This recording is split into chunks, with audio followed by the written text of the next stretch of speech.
What would you do if the man everyone feared turned out to be the only one who could heal your broken past? In a town scorched by secrets and silence, one forgotten stranger will change everything, but only if someone dares to believe in him. This is not just a Western tale. It's a story of redemption, love, and a second chance that comes when you least expect it. Stay with us to the end, because some stories don't just entertain, they transform. It was the kind of winter that bit through wool and bone alike. The wind howled down from the Absaroka Range with a fury that made windows creak and men walk a little faster past graveyards. But on that particular day in the town of Livingston, Montana, the chill didn't come from the mountains. It came from the center of the square where a man stood bound and silent, and where Eliza Monroe, widow teacher and keeper of ghosts, laid down a single silver dollar and said, "I'll take him." There was a hush sharp as a blade. Conversations died. Boots scuffed awkwardly. Somewhere a child asked Mama why she buying that man, and no one dared answer. He stood barefoot on the old gallows platform they now used for public work, bond auctions. Wrists tied. Face half-shadowed by a beard so thick it looked like bark. A scar cut from his left temple to his collarbone as though someone once tried to carve him out of the world. He hadn't said a word since the law dragged him in, not during the ride from the hills, not when the judge read his sentence, not even when the sheriff looped the chain around his neck and hung a tag reading Rowan Creed, labor bond, $1. Eliza hadn't meant to speak. But something about him, about the way he didn't flinch when the blacksmith spat at his feet, or when the preacher shook his head and muttered, "Lost soul," gripped her by the heart. The auctioneer, a young man with ears too big for his hat, stared. "Ma'am, that's not a mule or a barrel of oats." "You sure?" "Yes," she said. Her voice did not tremble. "Judge said he's dangerous. Wild. Took a rifle off a wagon train and vanished for 3 months. They caught him near Glacier Pass living like a bear." Eliza looked at the man again. Rowan. His eyes were lowered, but she thought just for a moment that he was listening. Not to the crowd, to her. "He's mine now," she said. She handed over the dollar. The sheriff, Amos Laird, a kind man when the sun was out, walked the man down the steps and placed the end of the rope into Eliza's hands like it weighed 1,000 pounds. "Keep him close," he said. "He hasn't spoken, hasn't run, but no one knows what he'll do if given the chance." Eliza nodded, though her knees wanted to buckle. She led Rowan Creed out of town, past the stables, past the schoolhouse where she used to teach children, who now stared wide-eyed from behind frosted windows. The road home was long and winding. She didn't speak, and neither did he, but each step seemed to stitch something between them, a quiet thread. At the edge of her land, her sheepdog Ash came bounding across the snow. He stopped short, hackles raised, then without a growl padded forward and sniffed Rowan's hand. The man knelt, held still, and Ash licked his fingers once before stepping aside. That was enough for Eliza. She didn't tie him up, didn't make him sleep in the tool shed like the last drifter she'd hired before Nathaniel passed. She pointed to the barn loft, laid out a blanket, and said, "That's yours." Rowan said nothing, just climbed to the ladder and disappeared into the hay. That night, snow began to fall in earnest, fat heavy flakes that clung to window panes like memories. Eliza left a bowl of stew near the barn door. It was empty by morning. The days that followed fell into rhythm, the kind that made grief a little quieter. Rowan worked like he'd been born to it. He repaired the fence line without being asked, chopped enough wood for 3 winters, and cleared the root cellar of mold. He still hadn't spoken a word, but he had eyes that listened. Eliza watched him from the kitchen window, one hand always resting on the windowsill like a tether. He never looked toward the town, never toward the mountains. Just around. as if taking stock of the world he now inhabited. One evening she brought him tea, not out of kindness, out of curiosity. She handed it to him, unsure if he'd even accept it. He took the cup fingers brushing hers. "You remember anything?" she asked. A long pause. Then, soft as snowfall trees. She blinked. Trees. He nodded once. Tall ones, whispering. She wanted to laugh, but it caught in her throat. Nathaniel had said something similar once, lying in bed before he passed. "I hope there are trees where I go," he'd murmured. The kind that whisper. Rowan stared into the fire, not a man pretending, a man remembering. That night, Eliza couldn't sleep. She opened the chest at the foot of her bed and pulled out her husband's old journal. On the last page, written in ink that had smudged from tears, was a single line, "I'll find my way back in the wind." Just listen. Outside, the wind howled down from the hills, and somewhere in the barn, a man, who wasn't supposed to remember anything, hummed a lullaby she hadn't heard in years. The next morning, Eliza stood by the stove, hands wrapped around a cup of coffee, and whispered to the empty room, "Who are you, Rowan Creed?" And for the first time in months, she didn't feel alone. It began with footprints in the snow, the kind that shouldn't have been there. Eliza spotted them at dawn bare and deep walking, straight from the barn into the woods beyond her fence line. No boots, no coat, no lantern. Just Rowan Creed vanishing into the pine-shadowed world like a man called home by something only he could hear. She wrapped herself in Nathaniel's old coat, took the lantern, and followed. The woods swallowed sound the way a church swallows whispers. Snow muffled each step, and the trees stood solemn, tall, and unmoving like sentinels. When she found him, he was standing still beneath an ancient pine, staring skyward through the tangle of frozen boughs. His breath came in clouds, his hands at his sides. Eliza said nothing. She just watched. Finally, Rowan turned. There was something different in his eyes, something that hadn't been there the day she bought him. Not fear, not confusion, recognition. He looked at her like he'd known her once, long ago in another life. "Couldn't sleep," he said softly. It was only the second time he'd spoken since coming to her land. The first had been when he told her his name. This voice, low, husky, lined with weariness, rippled through her like a ghost walking over her grave. She brought him back to the house, brewed tea, set it between them on the kitchen table.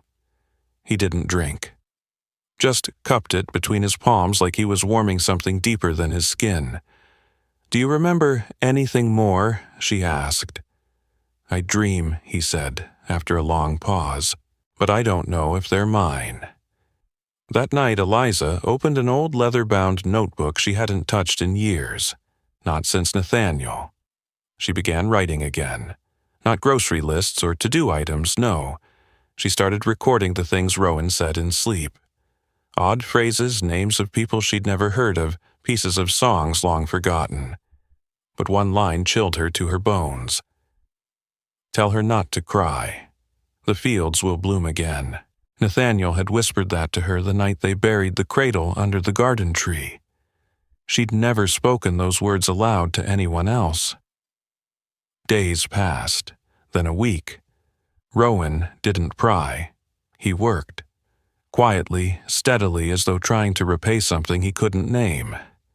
He built a new chicken coop, mended a broken yoke, and repaired a splintered rafter that had creaked for years. And through it all, Eliza watched him.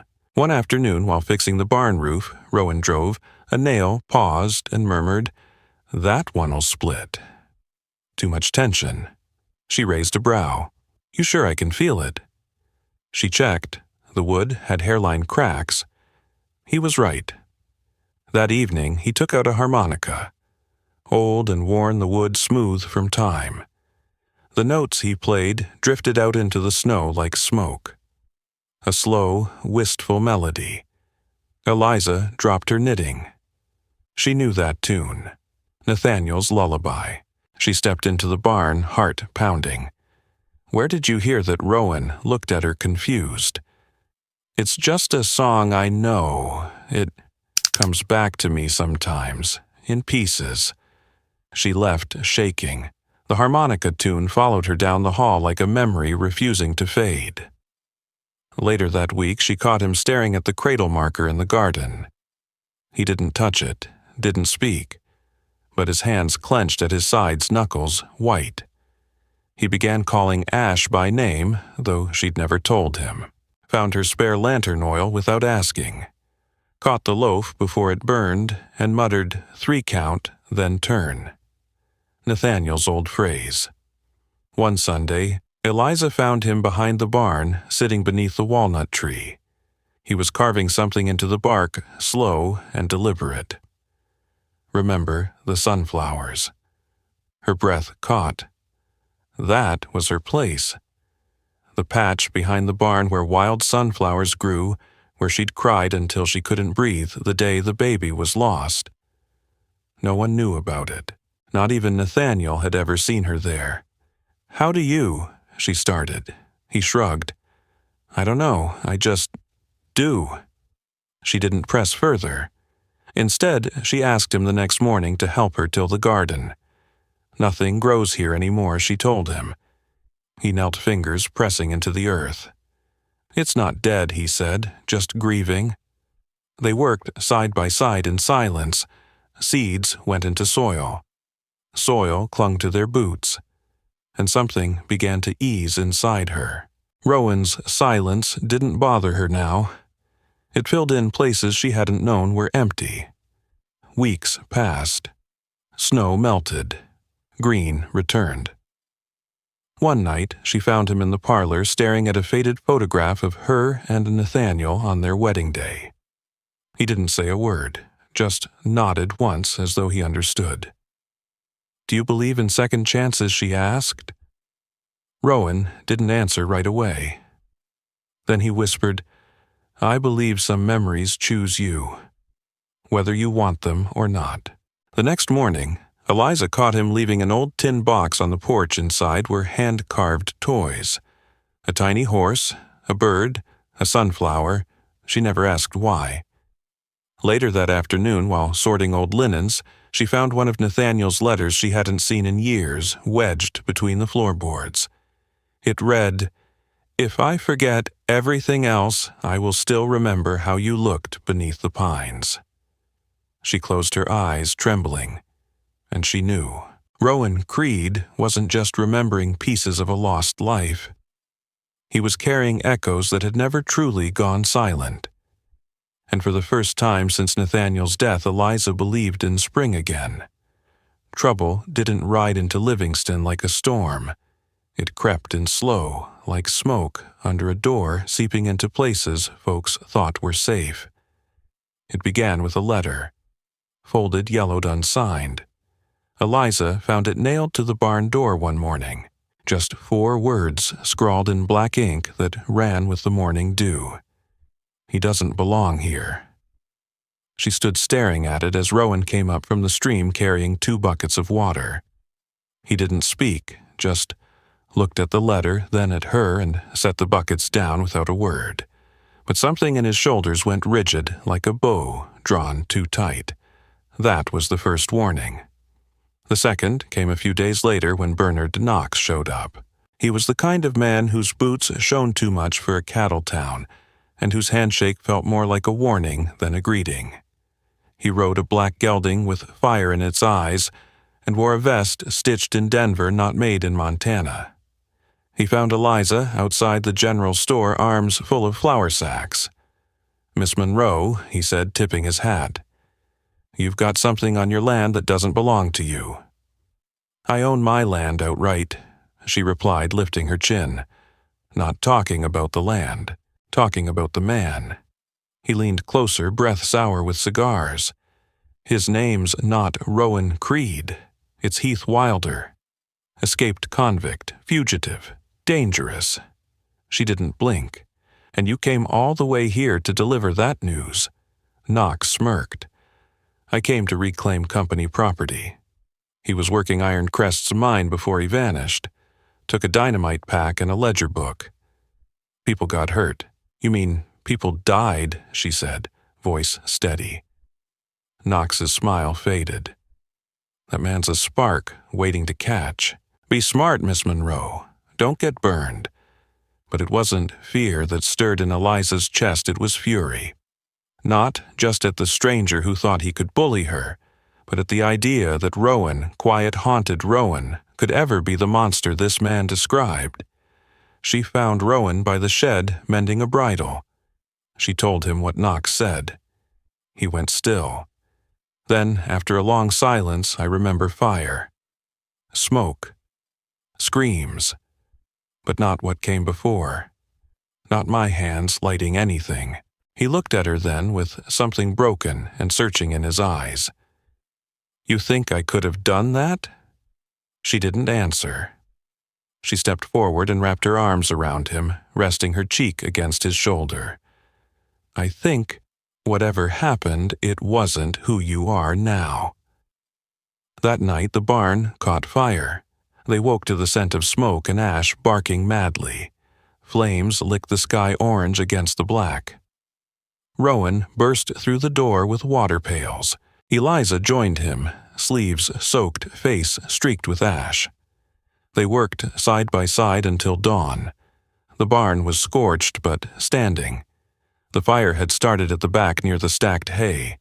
No lanterns, no matches, just oil, poured by someone who knew where it would burn fastest. Sheriff Amos Laird came out to see the damage. He was a good man, tired from too many years of watching land disputes turn deadly. He squatted near the blackened hay, sniffed the soil. Arson, he said. Deliberate, but not the boys' work. Tracks don't match. He looked at Rowan, then at Eliza. I trust you, but if more trouble comes, I'll need something, proof. Something to clear his name. Rowan stared at the scorched earth jaw set. There's a ledger, a shift log. I buried it the night I ran. If we find it, it'll show where I was when the fire started, where Eliza asked. Old camp near Yellowstone, hollow tree by the creek. Eliza didn't hesitate. She packed food and supplies. Rowan saddled the horse. They rode out before noon with Ash trotting behind. The trip took 2 days. Cold and wind bit at their coats, but they didn't stop. Rowan barely slept, haunted by shadows he couldn't name.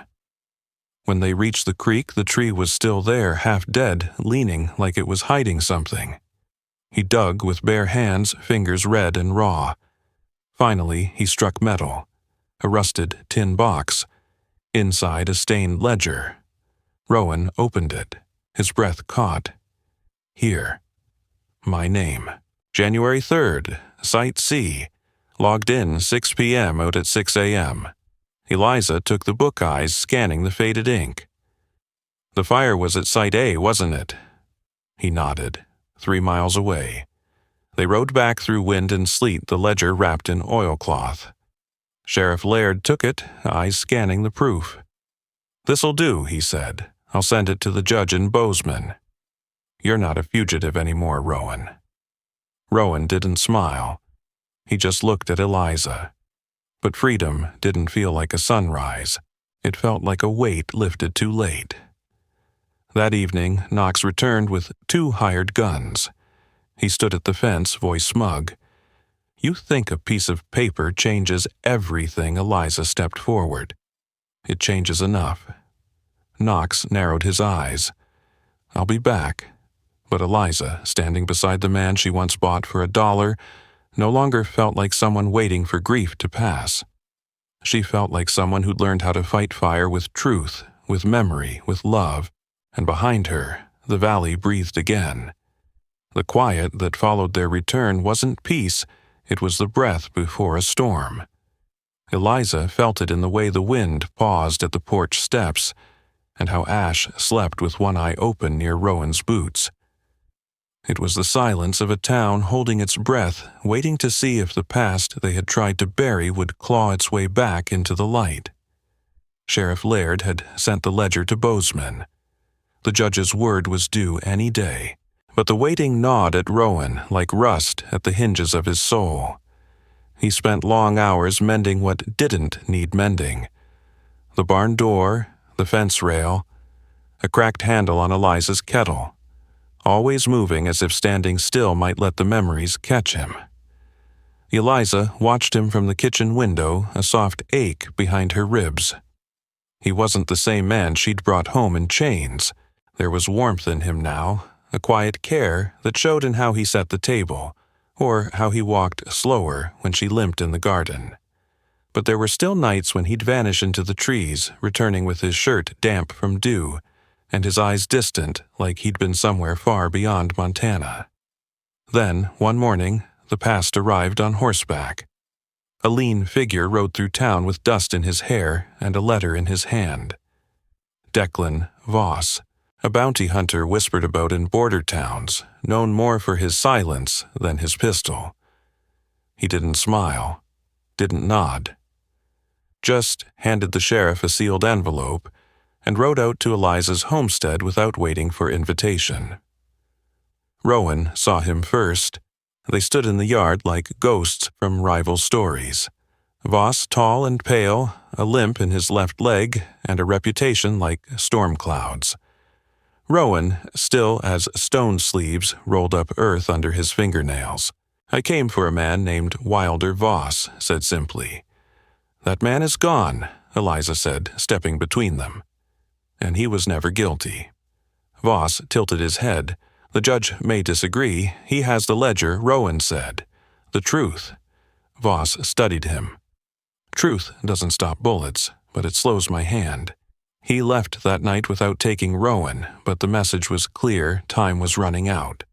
Proof was good, but not enough. Not when men like Knox wanted blood more than justice. The next morning, Rowan found something buried beneath the porch, a tin badge rusted and bent. Eliza hadn't seen it in years. Nathaniel's old deputy's star from before he gave up the law to raise a family. "He used to wear this?" Rowan asked. "Only when he thought someone needed protecting." Rowan nodded and tucked it into his coat. Not to wear, just to carry. That evening, a letter came from Bozeman. Sheriff Laird brought it himself. "Wilder's record is cleared," he said, voice soft. "Judge calls it a wrongful conviction.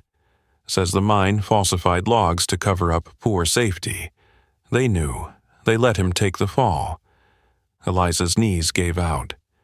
She sat on the steps, tears sliding down her cheeks. Not for relief, for all the time lost to silence.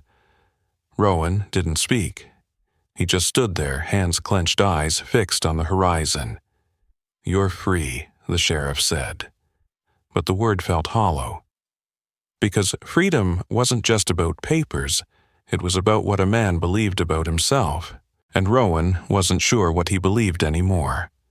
That night he disappeared again. Eliza found him at dawn kneeling beside the grave under the tree, the one marked only with a cradle's carving.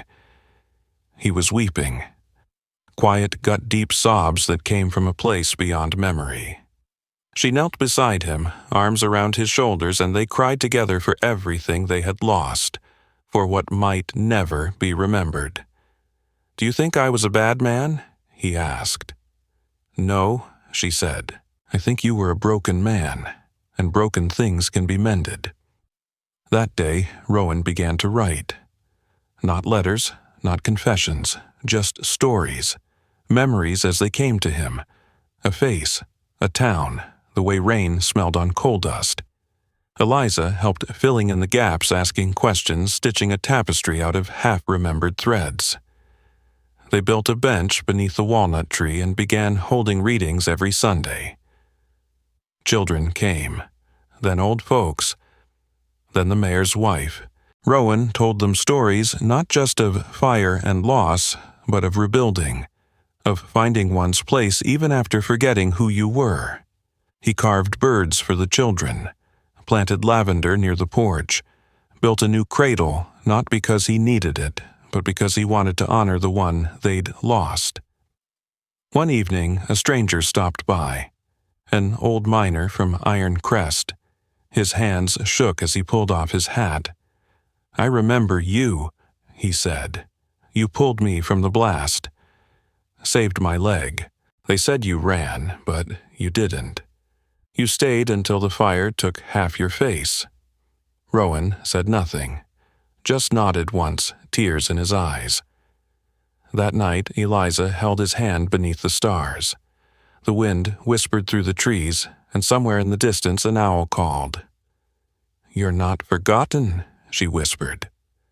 And for the first time in years, Rowan Creed Heath Wilder believed it might be true. It began not with a gunshot or a scream, but with a door left ajar, just wide enough to let the wind in. Eliza found it swinging softly in the morning light, a thread of cold curling into the house like the final whisper of a long-held breath. Rowan was gone. His coat hat and boots were missing. The badge, too.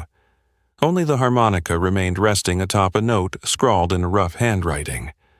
"Some ghosts can't stay buried. I need to finish this." There were no footprints, no trail.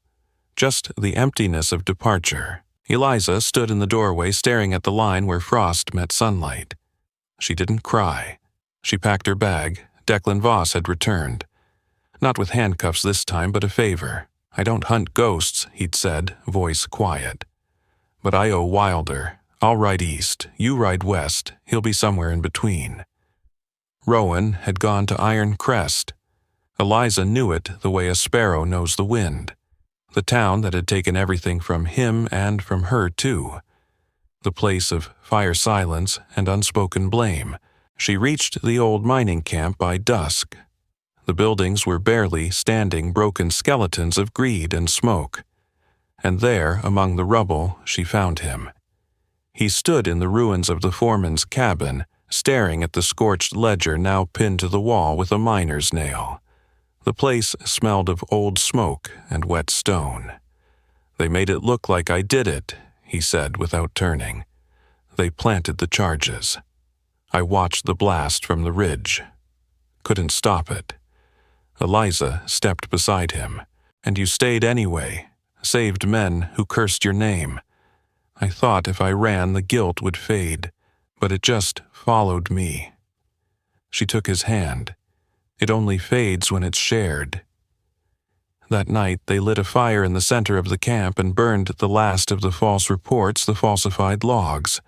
Not out of anger, but as a rite of closure.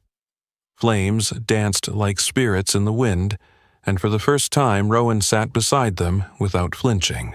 They returned to Livingston the next morning just as the spring thaw turned the valley into a sea of green. The town was quieter now. Knox was gone. The mine shuttered. Voss tipped his hat once and disappeared into the hills. Rowan didn't hide any more.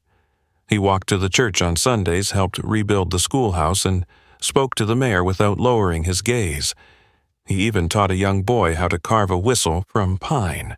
The bench beneath the walnut tree was no longer just for stories. It became a place for dreams. People came to talk, to listen, to heal. Rowan's name was no longer spoken in hushed tones, but with gratitude. Not because he saved the town, but because he reminded it what it meant to remember.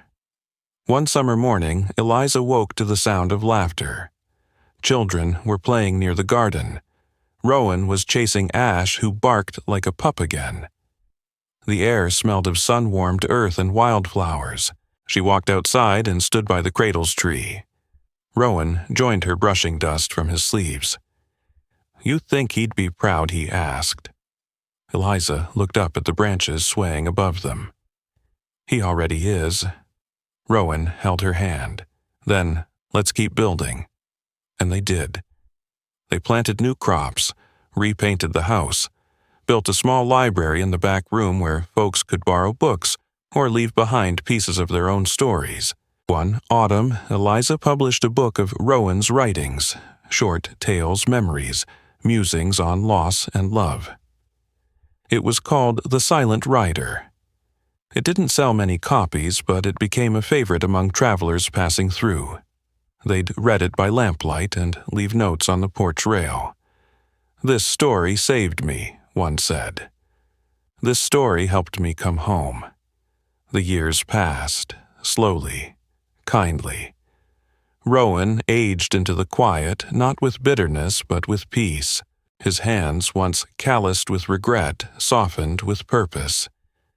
He carved small animals for schoolchildren, taught others how to listen to themselves, to the land, to the stories they carried. Eliza, too, found her rhythm again. She reopened her old teaching room, offering lessons in reading and history to anyone who asked. Children would gather on her porch after chores, and she'd read to them from books as Rowan sat whittling beside her. One spring a monument was raised in the center of town, a stone engraved not with names, but with a single sentence, to those who listened and remembered. Rowan and Eliza were there when they unveiled it. The crowd was quiet, heads bowed not in mourning but in reverence. Years later, long after ash passed and new children filled the schoolhouse steps, Rowan found a letter in the mail. It came from the son of a miner he'd once saved. The boy, now a man, wrote, "You gave me back my father. Thank you for not disappearing." That winter, as the first snow began to fall, Rowan sat beside the fire, harmonica in hand. Eliza leaned against his shoulder. "Do you ever think about leaving?" she asked. He shook his head. "I've already arrived." They sat in silence, the kind that holds not emptiness, but meaning. The wind brushed against the windows, gentle as a memory. And for the first time, Rowan Wilder knew exactly where the morning belonged. Right here, with her, always, in the quiet whispers of a Montana valley. A man once lost to time fire, and false judgment found his place again, not through vengeance or violence, but through remembrance, healing, and love. Rowan Wilder's story is not just one of survival, it is a testament to the power of redemption. From the moment Eliza Monroe laid down a silver dollar to save a nameless stranger, their lives intertwined like the roots of the walnut tree behind their barn, deep, strong, and unseen by those who rushed by too quickly. What began as a quiet act of compassion became the seed for a legacy of hope. Rowan, once known only by shadows and accusations, became a man of purpose, of peace, of profound presence. He did not reclaim his name with fists or fury. He reclaimed it by choosing to stay, by choosing to rebuild a community that had once turned its back on him, by planting seeds in both soil and soul, and most powerfully by allowing himself to be known not as a victim, not even as a hero, but simply as a man who chose to remember and be remembered. Throughout the chapters of his life, we witnessed how healing isn't loud. It isn't always triumphant. Sometimes it's found in silent benches beneath walnut trees, in the hands of a man whittling toys for children in the quiet Sundays, where stories are shared instead of secrets buried. Rowan Wilder lived with scars, both visible and invisible, and yet he stood tall, not because he erased his past, but because he carried it forward with grace. His love for Eliza was not born of dramatic gestures or stolen kisses. It was built on quiet mornings, shared losses, the rebuilding of trust, one look, one gesture, one word at a time. Their story, rich with sorrow and triumph, reminds us that love often arrives not with fireworks, but with the gentle dawn of a long-awaited peace. And in Eliza, we saw a mirror of strength many overlook, a woman weathered by grief, but not broken, who gave hope a second chance. Through her, we see the strength in choosing to believe in someone when the world tells you not to. In every story, she helped Rowan write every child she taught, every garden row she planted. She wove threads of kindness into a world that so desperately needed it. Together, they did not just survive the fire, they grew from it. They built something timeless, not with wealth or fame, but with understanding and the resilience of the human spirit. The legacy they left behind was not just etched in stone or paper, but in the hearts of every soul who walked through their lives. The lesson. A place for every morning. What can we take from this story? That redemption is real. The broken things are not worthless. They are simply waiting for the right hands to mend them. That the past does not define you. Your choices do. Rowan's journey speaks to anyone who has ever felt forgotten, misjudged, or lost. He teaches us that it's never too late to return, not just to a place, but to ourselves. In a world moving faster each day, filled with noise and distraction, Rowan reminds us to slow down, to listen, to feel, to remember. Whether you are a young adult, searching for your place, or in your later years reflecting on the life you've built, his story speaks to that deep human need to be seen, to be known, to be forgiven. There is power in choosing kindness over vengeance, in offering a hand instead of a fist, in listening when silence feels safer. Rowan found courage not in grand speeches or showdowns, but in humility, honesty, and presence. He became a part of a town that once feared him, not because he demanded it, but because he earned it, one quiet act of humanity at a time. And Eliza's courage. It reminds us that sometimes the greatest act of bravery is choosing to love again, choosing to hope again, choosing to believe that the end of one story can be the beginning of another. She saw something worth saving in a man the world cast aside, and in doing so she helped write a story neither of them knew they were still capable of living. So, take this tale into your heart. Let it remind you that your story isn't over.